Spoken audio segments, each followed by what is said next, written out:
La santé est un bien précieux et une personne bien portante mène activement ses activités.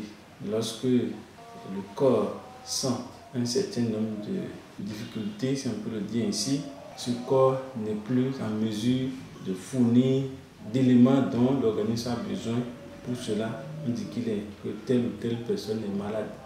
Pour cela, il faut se rendre au centre de santé pour des soins adéquats. Vous savez, depuis un certain temps, j'ai constaté de visu que mon centre de santé, le centre de santé communal de Pereret, il y a un faible taux de fréquentation que nous observons, que ce soit du côté dispensaire qu'au niveau de la maternité. Alors, avec ma petite analyse et ma petite observation, si je peux le dire ainsi, j'ai pu toucher du doigt un certain nombre de faits qui font qu'il y a cette réticence des parents. Quand je prends du côté dispensaire, il y a la cherté des produits qui fait que les parents n'aiment plus aller se faire soigner au centre. Les produits sont chers, même la consultation qui était au départ à 350, maintenant elle est à 750 francs. Vous voyez, pour une personne qui vient se faire soigner peut-être avec un billet de 5000, mais après les soins, sinon après déjà la consultation, les produits qu'on lui prescrit, il voit qu'il est au-delà peut-être de 10 000. Psychologiquement, il est abattu. Donc, il va falloir qu'on leur explique de bien fonder ce pourquoi les produits sont devenus chers et quelles sont les dispositions à prendre pour que ces personnes-là puissent encore revenir dans les centres pour se faire soigner. C'est vrai, d'aucuns parlent de mauvais accueil, mais quand on va au fond, en fait, l'accueil, c'est l'homme qui se comporte, c'est-à-dire la manière dont la personne se comporte, c'est comme ça aussi son accueil peut être.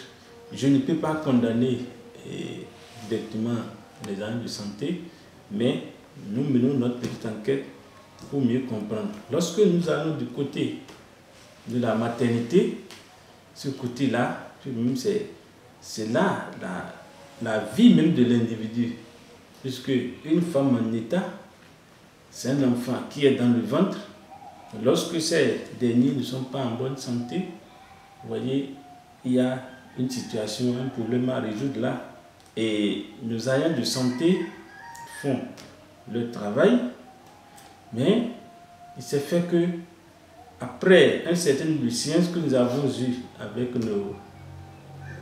les chefs du centre, le docteur, puis les sages-femmes, les gens nous ont confirmé que la consultation prénatale, les frais de la consultation ne doivent plus dépasser 3 500.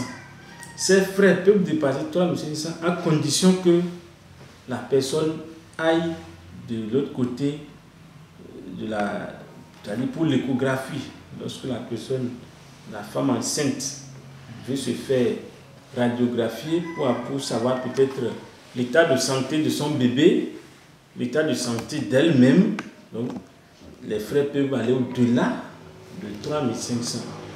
Mais malheureusement, sans même les frais d'échographie, nous constatons que tout devient un peu plus cher. Nous voulons comprendre qu'est-ce qu'il en est, pourquoi cet état de choses.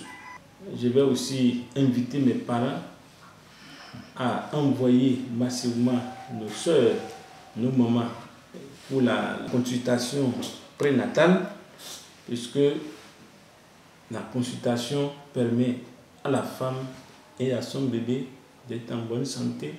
Une fois que la sage-femme suit régulièrement l'état de la grossesse, c'est que tout le monde, la femme va accoucher dans les bonnes conditions et elle-même sera en bonne santé, et y compris également l'enfant.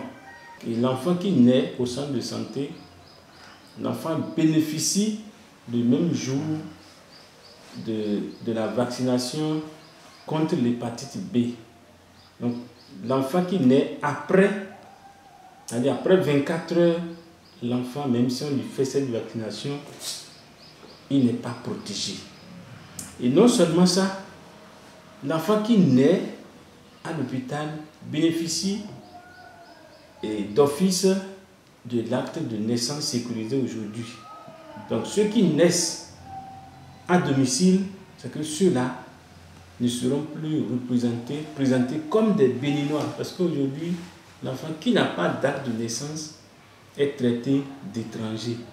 Donc nous les invitons à se mettre au pas pour qu'il y ait 0 naissance à domicile à partir peut-être de 2023. Pourquoi pas dès juillet 2022.